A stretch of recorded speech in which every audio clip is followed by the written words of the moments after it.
Horror कहानियां TV. गाना। आज 20 सालों बाद रमेश अपनी दुल्हन नैना के साथ अपने गांव के अपने पुराने घर आता है। सभी लोग बहुत खुश थे।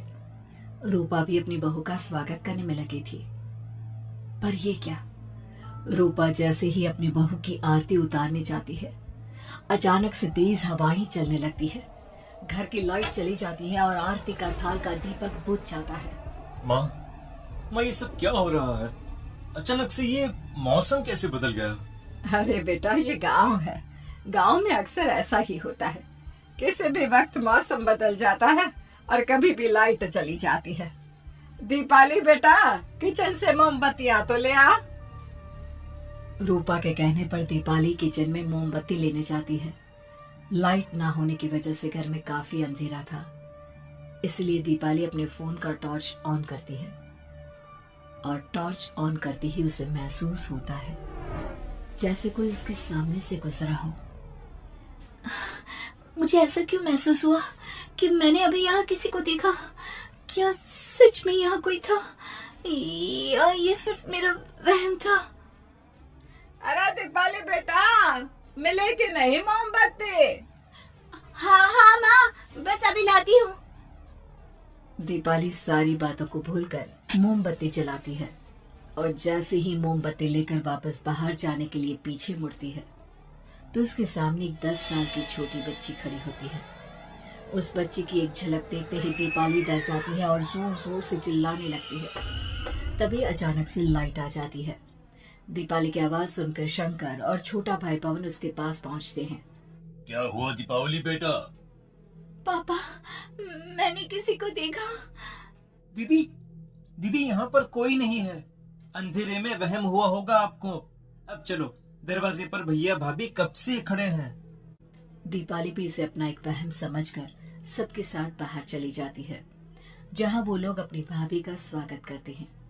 नैना अपने पैरों से कलश को गिराकर थाल में पैर रखती है और घर के अंदर जाती है।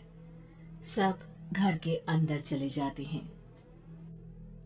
भाभी, मैं आपकी ननद नहीं, आपकी छोटी बहन और फ्रेंड की तरह हूँ। इसलिए कभी भी आपको ये लगे कि भैया आपको सता रहे हैं तो आप उनकी शिकायत मुझसे कर देना। भाभी भैया की शिकायत करे या ना करे, पर मुझसे और माँ से तेरी शिकायत जरूर करेगी। सभी आपस में बैठकर हंसी मजाक कर रहे थे। नैना भी घूंघट किए अपने बिस्तर पर बैठी थी। वो सब आपस में बात कर ही रहे होते हैं कि तभी उन्हें एक अजीब डरावनी आवाज सुनाई देती है और कमरे की खिड़की अपने आप ही खुल जाती है। मुझे इसलिए गांव पसंद नहीं। गांव में ऐसी ही डरावनी आवाजें आती हैं। मैंने तो सुना है गांव में बहुत सारे भूत भी होते हैं और इस मौसम को पता नहीं क्या हो रहा है। मुझे तो बहुत डर लग रहा है। मैं तो अपने कमरे में जा रही हूँ सोने। बाय भाभी, हम कल बात करेंगे। अब सब अपने कमरे में सोने चले जाते हैं। नैना अपने कमरे में बिल्कुल अकेली थी। कुछ देर बाद रमेश अपने कमरे में आता है और देखता है कि नैना खिड़की के पास खड़ी होकर बाहर की ओर एकटक नजरें लगाकर देख रही थी। क्या हुआ नैना? बाहर क्या देख रही हो? मैं बाहर का मौसम देख रही हूँ रमेश जी। इस मौसम को देखकर ऐसा लग रहा है जैसे आज कोई अपना बदला लेने के लिए आया है। तुम क्या बोल रही हो? मेरी कुछ समझ में नहीं आ रहा। और वैसे भी रात काफी हो चुकी है, अब हमें भी सो जाना चाहिए। चलो। इतना बोलकर रमेश सोने के लिए बिस्तर पर लेट जाता है, पर नैना अब भी खिड़की के पास ही खड़ी होती है। रमेश के सो जाने के बाद नैना अपनी सास के कमरे में जाती है और अपनी सास के पास बैठकर रोने लगती है, जिसे सुन सास की नींद खुल जाती है। बहू, अरे क्या हुआ बहू? तू इतनी रात को यहाँ मेरे कमरे में बैठकर रो क्यों रही है? मम्मी जी, आपने मुझे क्यों नहीं अपनाया? आपको पता है, आपकी वजह से मुझे और मेरे परिवार वालों को गांव वालों के कितने ताने सुनने पड़े। तुम मेरी बहू नहीं है? कौन है तू? मम्मी जी, मैं आप ही की बहू हूँ। आपने मुझे अब भी नहीं पहचाना? इतना बोलते ही नैना की आंखें लाल हो जाती हैं। वो जोर जोर से हंसने लगती है। मौसम का रुख बदल जाता है। कमरे की खिड़कियां और दरवाजे अपने आप ही खुलने और बंद होने लगते हैं। देखते ही देखते नैना हवा में उड़ने लगती है और वो अपनी आंखों के इशारे से अपनी सास को भी हवा में लटका देती है। तेरी वजह से मुझे और मेरे घर वालों को ताने सुनने पड़े। तुमने जो पाप किया है, तुझे उस पाप की सजा मिलेगी और अब तेरी इस गलती की सजा तेरा पूरा परिवार भुगतेगा। इस तरह से नैना बड़ी ही बेरहमी से अपनी सास को मार डालती है और आराम से अपने कमरे में जाकर सो जाती है। अगली सुबह जब घर वालों को कमरे में रूपा की लाश मिलती है तो उन लोगों के पैरों तले जमीन खिसक जाती है। कल तक माँ बिल्कुल ठीक थी, फिर अचानक ऐसा क्या हुआ रात को कि माँ हम सबको छोड़कर चली गई।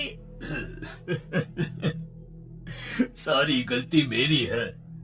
बेटे की शादी की खुशी में मैं ही रात को घर वापस नहीं आया और चला गया अपने गांव के दोस्तों से मिलने। अगर रात को मैं अपनी रूपा के साथ होता तो शायद आज वो हमें छोड़कर न जाती। घर में शोक का माहौल पसर गया था, पर नैना को इस बात से कोई फर्क नहीं पड़ रहा था और ये बात कहीं ना कहीं पवन को भी समझ में आ रही थी। अब ऐसे ही कुछ दिन बीतते हैं और 1 महीने के अंदर ही अंदर शंकर की भी मौत हो जाती है। पहले माँ छोड़कर चली गई और अब पिताजी। क्या हो गया है हमारे घर को? पता नहीं किसकी नजर लग गई है। भैया ये घर सही नहीं है। हम जब से इस घर में आए हैं कुछ न कुछ बुरा ही हो रहा है। हमें यहाँ से वापस शहर चले जाना चाहिए। जहाँ रमेश, दीपाली और पवन का रो रो कर बुरा हाल था, वहीं नैना अपने कमरे में बैठी आराम से मेकअप कर रही थी। दीदी मुझे तुमसे कुछ बात करनी है। मुझे लगता है कि इन सब के पीछे भाभी का हाथ है। पवन तो ये सब क्या कह रहा है? तू होश में तो है ना? अगर भैया भाभी ने तेरी ये बकवास बात सुन ली तो उनके दिल पर क्या गुजरेगी? तो भाभी पर इतना बड़ा इल्जाम कैसे लगा सकता है? दीदी आप खुद ही देख लो ना, हम जब से इस घर में आए हैं सब कुछ बदल गया है। शादी से पहले नैना भाभी ऐसी बिल्कुल नहीं थी, पर अब वो किसी से बात नहीं करती, ज्यादातर अकेले अपने कमरे में ही रहती है और कभी उनसे बात करो भी तो न जाने कैसी अजीबोगरीब तरह की बातें करने लगती है।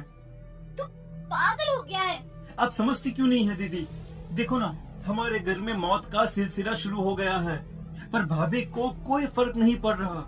वो अभी भी मेकअप कर रही हैं, आराम से खाना खा रही हैं। और दीदी आपको पता है, जिस रात माँ की मौत हुई थी ना, उस रात मैंने भाभी को माँ के कमरे में जाते हुए देखा था। पवन की बातें सुन अब दीपाली के मन में भी शक पैदा होने लगता है और वो इस बारे में रमेश से बात करती है। रात को सब साथ में बैठकर खाना खा रहे थे तभी। कौन हो तुम और तुम ये सब क्यों कर रही हो? क्यों सबकी जान ले रही हो? रमेश जी, ये आप क्या कह रहे हैं? मैं भला मम्मी जी पापा जी की जान क्यों लूंगी? मैंने कब कहा कि तुमने माँ पापा की जान ली? नैना, तुम तो मेरी पत्नी हो, तुम थोड़े किसी को मारोगी। नैना, तुम नैना ही हो ना? रमेश की ये बात सुनते ही नैना खाना छोड़कर गुस्से में सबको देखने लगती है। नैना की गुस्से भरी आंख को देखकर तीनों भाई बहन डर जाते हैं। तभी नैना जोर जोर से हंसने लगती है। मैं ही तो हूँ, आपकी पत्नी गौरी। गौरी का नाम सुनते ही रमेश के होश उड़ जाते हैं। आखिर कौन है ये गौरी? क्या है इस घर और घर वालों का राज?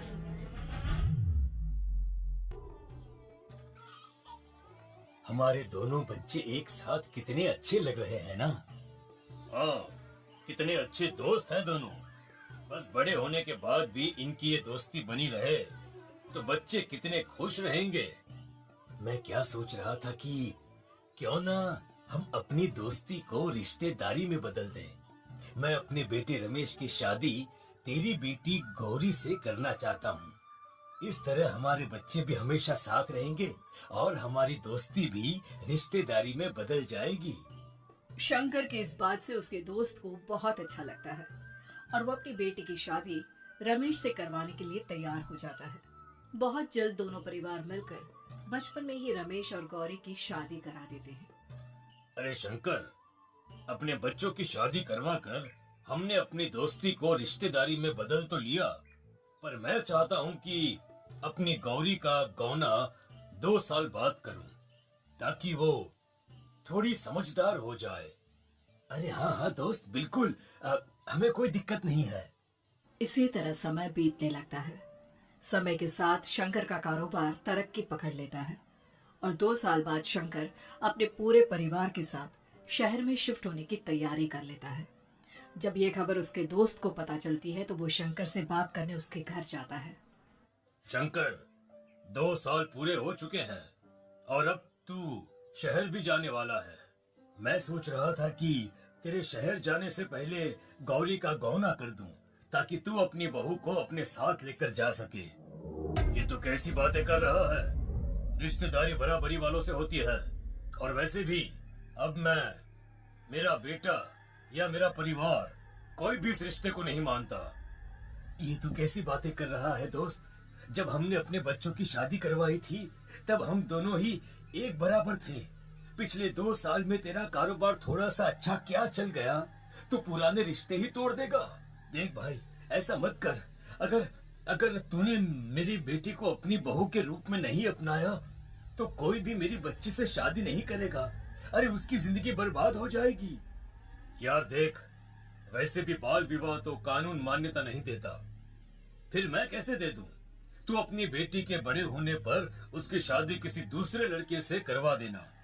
वैसे भी तब तक ना उसे और ना ही गांव वालों को ये बात याद रहेगी। मेरे बेटे को बख्श दे मेरे भाई। इस तरह से शंकर अपने दोस्त के परिवार और गौरी को गांव वालों के ताने सुनने और जिल्लत से भरी जिंदगी जीने के लिए छोड़ अपने परिवार वालों के साथ शहर चला जाता है। अरे इनकी गोरी में ही कोई दोष होगा, तभी तो लड़के वालों ने इनकी बेटी को अपनी बहू के रूप में नहीं अपनाया और उसको यहाँ छोड़कर शहर चले गए। अब कौन थामेगा ऐसी लड़की का हाथ? अरे पता नहीं कैसा आदमी है जो गांव वालों के इतने ताने सुनकर भी सर उठाकर गांव में चल रहा है। अरे अगर मेरी बेटी के साथ ऐसा हुआ होता ना तो मैं तो शर्म के मारे मर ही जाता। हाँ, दिन रात लोगों की नजरों में अपने लिए ग्रहण देख और सबकी ताने सुन सुन अब गौरी के पिता हिम्मत हारने लगते हैं और एक रात गौरी के माता पिता खुदकुशी कर लेते हैं। ये सदमा गौरी भी सहन नहीं कर पाती और उसकी भी मृत्यु हो जाती है। तुम्हारे परिवार की वजह से हम लोगों ने अपनी इज्जत और जान गंवाई। इसका बदला तो तुम्हें चुकाना पड़ेगा, वो भी अपनी जान देकर। हंसते हुए अब नैना हवा में उड़ने लगती है। नैना अब पूरी तरह से बदल चुकी थी। गौरी की आत्मा उसके शरीर पर हावी हो चुकी थी। उसकी आंखें सफेद, पैर उल्टे, चेहरा काला और बाल बिखर गए थे। अब गौरी अपनी शैतानी शक्तियों से घर के हर कोने को अपने काबू में कर लेती है और सीधी दीवार पर जाकर चिपक जाती है। मुझे अपना बदला चाहिए। बदला लूंगी मैं तुम सबको खत्म कर दूंगी। गौरी इतनी तेज चिल्ला रही होती है कि उसकी आवाज से घर के सारे कांच टूट जाते हैं। सामान इधर उधर गिरने लगता है और ये सब देखकर तीनों भाई बहन के होश उड़ जाते हैं। बचाओ, भागो, भागो। उन तीनों को अपनी जान बचाने के लिए यहाँ से वहां भागता देख गौरी जोर जोर से हंसने लगती है। तभी दीपाली घर से बाहर निकलने लगती है, जिसे देख गौरी गुस्से में अपनी शक्तियों से तुरंत घर का दरवाजा बंद कर दीपाली को हवा में उड़ा देती है। बाहर भागेगी, मुझसे बचकर भागना चाहती है? कोई नहीं बचेगा, आज तुम सब मरने वाले हो। अचानक घर में भूतिया आवाजें गूंजने लगती है, तेज हवाएं चलने लगती हैं। सोफा, टेबल, कुर्सी सब हवा में उड़ने लगता है। ये सब देखकर रमेश, दीपाली और पवन की रूह कांप जाती है। घर में ये सब होते हुए और अपनी बहन को हवा में उड़ते हुए देख रमेश और पवन को भी समझ में नहीं आ रहा था कि वो क्या करे, कैसे अपनी जान बचाए। इतने में गौरी अपनी आंखें दीपाली की तरफ करती है और अपनी शैतानी शक्तियों से उसका गला दबाने लगती है। भागने का बहुत शौक है ना? अब मैं तुझे इस दुनिया से ही भगा दूंगी। इतना बोलकर गौरी दीपाली को उठाकर फेंक देती है और दीपाली दीवार से टकराकर नीचे गिर जाती है। दीपाली के पूरे शरीर में चोट के निशान होते हैं और वो उठ भी नहीं पाती। दोनों भाई भागते हुए अपनी बहन के पास जाते हैं। ये तो बस शुरुआत है, मैं तुम तीनों को तड़पा मारूंगी। अरे अरे पर हमने क्या किया है? हम तीनों भाई बहन तो निर्दोष हैं। गलती तो हमारे माता पिता ने की थी और उन्हें तुम पहले ही मार चुकी हो, फिर हमारे पीछे क्यों पड़ी हो? पवन के इतना बोलते ही गौरी एक हवा के झोंके की तरह उसके पास आती है और उसका गला पकड़कर उसे हवा में उठा देती है और रमेश को गुस्से भरी नजरों से देखती है। गलती मेरे परिवार की नहीं थी, बदला को उठाना पड़ा। मैं किसी को नहीं छोड़ूंगी। गौरी पवन को हवा में उछाल देती है, जिस पर कमरे की छत से टकराकर जमीन पर आकर वो गिरता है। उसके सर और शरीर पर जगह जगह चोट लग जाती है और खून बहने लगता है, जिसे देख अब रमेश से चुप नहीं रहा जाता। गौरी, तुम्हारा गुनहगार मैं हूँ। तुम्हारी शादी मुझसे हुई थी। अगर तुम्हें बदला चाहिए तो मुझसे लो। मेरे भाई बहन को छोड़ दो। तुम मुझे मार दो। मरना तो सबको पड़ेगा। अरे पर इसमें उन दोनों की कोई गलती नहीं है। प्लीज, मैं मानता हूँ कि तुम और तुम्हारे परिवार के साथ जो कुछ भी हुआ वो गलत था, पर गौरी, मैं प्लीज मेरे भाई बहन को छोड़ दो। उन्हें तो इस बात के बारे में कुछ भी पता नहीं है। उनका इस सब से कोई लेना देना नहीं है। तुम और तुम्हारा परिवार यही चाहता था ना कि मैं तुम्हें अपना लूं। उस समय मैं बच्चा था। मेरे पास इतनी समझ नहीं थी, पर आज मैं तुम्हें तुम्हारे इसी रूप में अपनाता हूँ। मेरे साथ जो करना है कर लो, बस मेरे भाई बहन की जान बख्श दो उनकी जान। रमेश की ये बात सुनकर गौरी का गुस्सा थोड़ा शांत होता है। ठीक है, मैं तुम्हारे भाई बहन को नहीं मारूंगी, पर तुम्हें मरना होगा और तुम्हारी आत्मा को मेरे साथ शादी करनी होगी। मुझे मंजूर है। अब रमेश गौरी के साथ छत पर जाता है और छत से नीचे कूद जाता है। रमेश के मरते ही गौरी उसकी आत्मा को अपने साथ ले जाती है और इस तरह से रमेश खुद मरकर अपने भाई बहन को बचा लेता है।